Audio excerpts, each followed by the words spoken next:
Badan Pengelolaan Keuangan Pendapatan One Asset Daerah Banjarmasin berencana meluncurkan sistem pembayaran pajak melalui M-Kios. Sistem ini akan memudahkan wajib pajak untuk membayar berbagai jenis pajak daerah. BPK-PAD pun berupaya agar sistem M-Kios dapat diakses oleh sabrataan perbankan untuk memberikan kemudahan bagi wajib pajak. Badan Pengelolaan Keuangan Pendapatan One Asset Daerah Banjarmasin berencana meluncurkan sistem pembayaran pajak melalui M-Kios. Sistem ini akan memudahkan wajib pajak untuk membayar berbagai jenis pajak daerah. Kepala BPK-PAD Banjarmasin Edi Wibowo, Wetakoni Prima TV tengah hari Rabu 25 Juni 2025 memandahkan M-Kios ini dapat digunakan untuk berbagai pelayanan pajak, diantaranya pembayaran pajak bumi wan bangunan, bea perolehan hak atas tanah wan bangunan, serta pajak restoran, hiburan, parkir, wan reklame.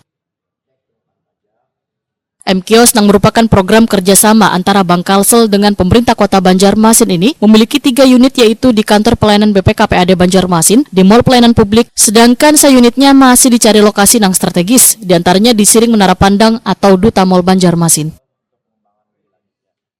Ya, kita diskusikan dulu, karena itu kebetulan kan sponsor dari Bank Kalsel, yang mau tidak mau kan kita harus mengutamakan Bank Kalsel, karena kecuali memang ada izin. Nah, kalau itu memang ada, apakah nanti mungkin kita menyiapkan satu alat khusus dari kita, bisa supaya bank lain bisa satu alat bisa untuk semua bank gitu.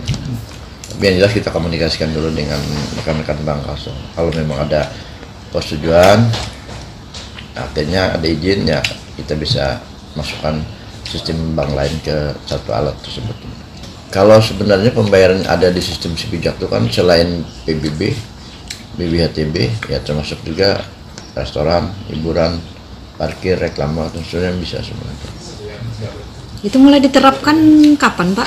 Kita menunggu update dari sekiranya Bank Kalsel. Mudah dalam beberapa hari ke depan ini sudah oke. Nah, itu baru kita launching. Untuk alat ada berapa, Pak? Kita dapat bantuan 3. Jadi rencana penempatannya 1 di Mall Pelayanan Publik, sementara 2-nya di tempat kita. Nah, 1-nya ini apa kita tempatkan di yang biasa mudah orang melakukan transaksi yang ramai, apakah di Siring Menara Pandang atau di mall, karena itu masih kita mencari supaya aman alat itu, supaya jangan. Edi Wibowo menambahkan BPK-PAD berupaya agar sistem M-Kios dapat diakses oleh sabrataan perbankan untuk memberikan kemudahan bagi wajib pajak.